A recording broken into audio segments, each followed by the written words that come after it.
and we have now arrived at the place in the video which will be responsible for all of those dislikes.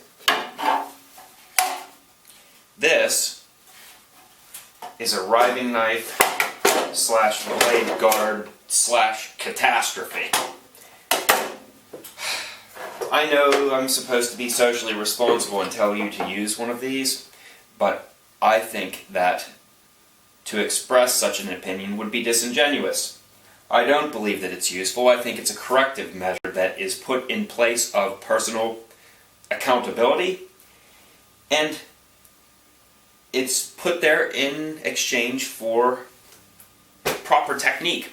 If you use good form, you don't need these sorts of useless corrective measures. I'll show you.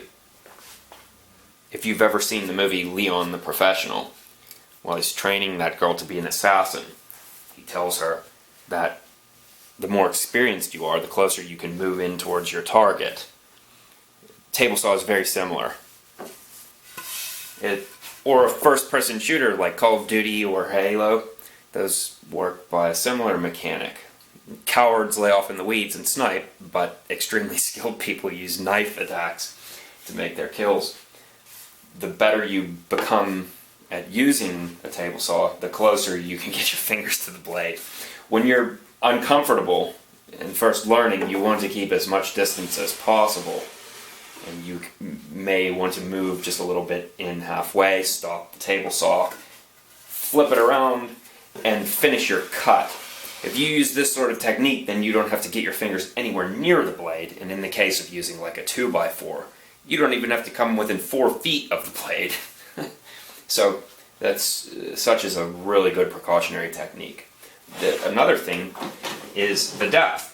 If you're apprehensive about having the depth of the saw up the whole way, because more blade exposed means higher probability of risk, you can make cuts that are only halfway through, and then flip the stock and finish that way. The more advanced you become, the closer you can bring your fingers to the blade. As long as you're implementing techniques that are certain so as to not put you in any measure of risk that you find unacceptable. Because of course there's always some level of risk. This is a game where we try to minimize and mitigate risk, but you can't eliminate it 100%. It's impossible. You have to assume that there is some level of risk that you're willing to engage in order to make something. That's the caveat. If you want to make stuff, you can't do it from the couch. To be perfectly honest, it makes me laugh to hear all of these safety professionals and safety advocates and table saw specialists in the YouTube comments that will pick apart those kickback caught on camera videos and apply their own perverse version of physics and that will explain exactly what causes kickback. Well, to put it in a nutshell, kickback only has one cause.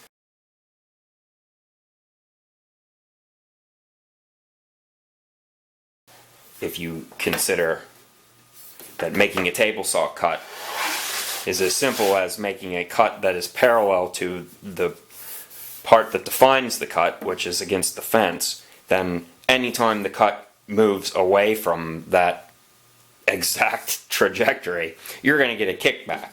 If it moves away from the fence, then the table saw blade can grab a hold of the wood and spin it faster than it cuts it. And that's all a kickback really is. So the winning strategy is to ensure that the blade is never bound, and that could come from internal pressures, tensions, or compressive forces that are trapped in the board and then released like a spring that's sprung from cutting apart the fibers in the board.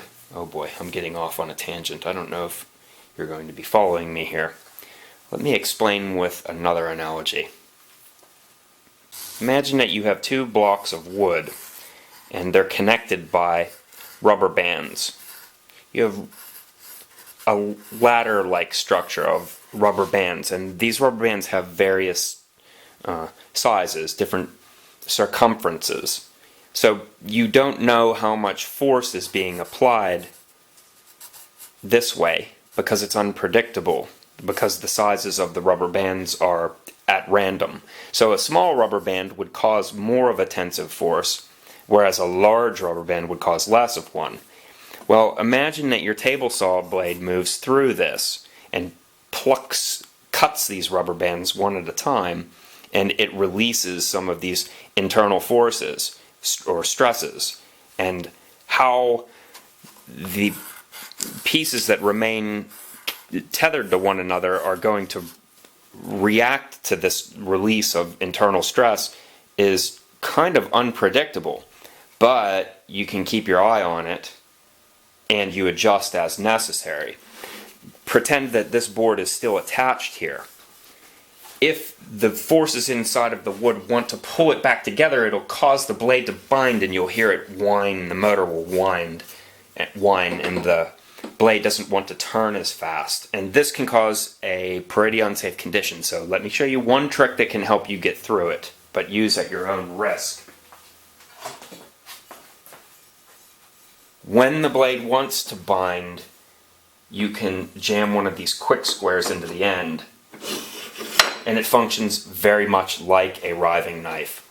And when it comes to a place where it's released, where those tensive forces are released enough where you feel safe, then you can remove the quick square. That works great for a power saw, like a circular saw, like the one that you can see back there in the corner. It's an old framer's trick.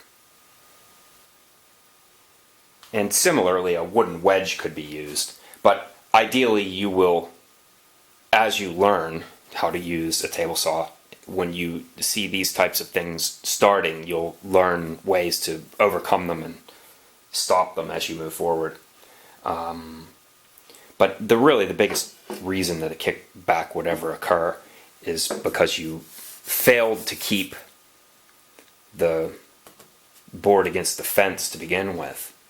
Aside from those unpredictable forces that I was just talking about, which, as I've said, experience will teach you to learn to cope with those as they arise and move towards those types of problems slowly. But this is one of the fastest ways to experience kickback, is to just let the board drift away from the fence. If it comes away from the fence enough, kickback will occur. It's not just a possible event, it's a highly probable event. So always keep pressure down against the deck and against the fence at the same time. As long as there is sufficient pressure held into those two directions, a kickback is extremely unlikely. And of course, let's not overlook the most obvious thing that gets fingers cut off. They're too close to the blade. If you keep your fingers far enough away from the blade, they can't get cut off. It's not possible. At least not based on the physical parameters that have been set in this universe. Be safe out there.